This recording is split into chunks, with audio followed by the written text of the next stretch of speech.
My name is John Migosi. I come from Nyamira County. Today I want to talk about the cases that we filed in high courts that regards the tea farmers in Kenya. We've filed the tea farmers approach to us because they've been having issues in the tea farming. Even the last bonus that came, farmers were not able to get returns for the hard work that they've done.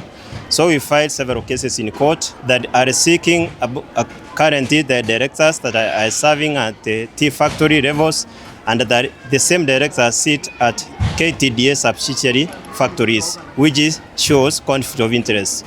When we look at the Tea Act in 2020, Section 34, 9 and 10, the Tea Act is very clear that a director cannot sit at a tea factory and sit at a subsidiary that has a commercial direct or indirect commercial interest. So we filed several cases in court. We are seeking the court to ask or give orders for these directors that have violated the law to vacate immediately from office and help us recover all the benefits they've had all the time they've been in office illegally.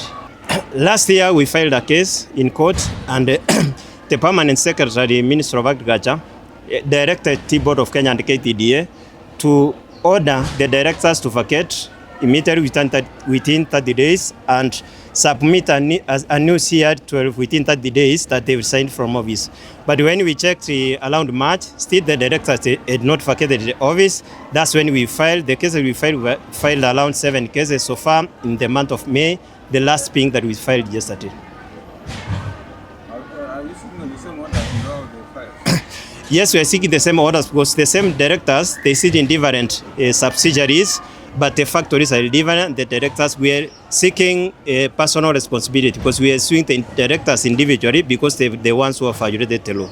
So we have to file the case in every region where the director comes from. So the 7 cases that we so far filed, we have one in Nyamira that is under Vincent Atei, who sits at Sanganyi Tea Factory and also sits as 3 subsidiaries at KTDA.